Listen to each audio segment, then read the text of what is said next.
बोला बोला बाबा बासुकीनाथ की।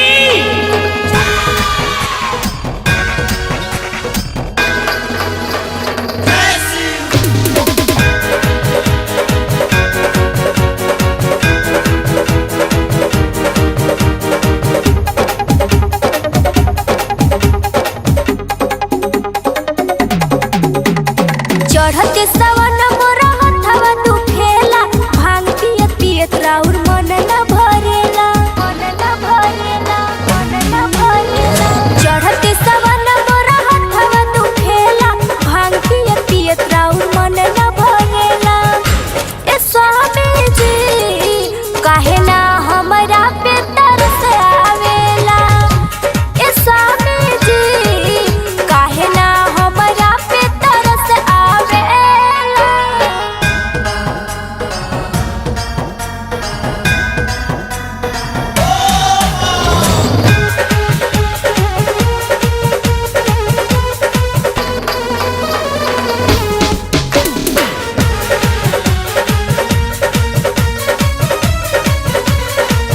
सुबही से धावत बितेला तीनों लोग हो आईनी भोला।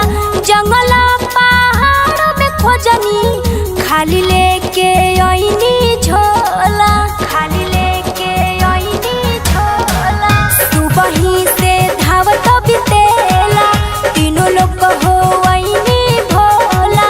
जंगल पहाड़ में खोजनी खाली लेके आईनी झोला। ए स्वामी जी काहे ना हमरा पे तरस आवेला।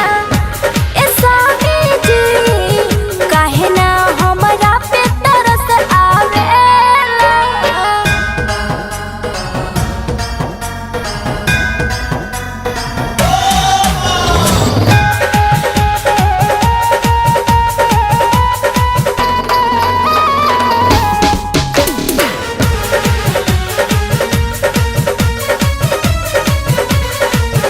छोड़ी दे हबलाइल गोला तबे सूझी में नहत का होला।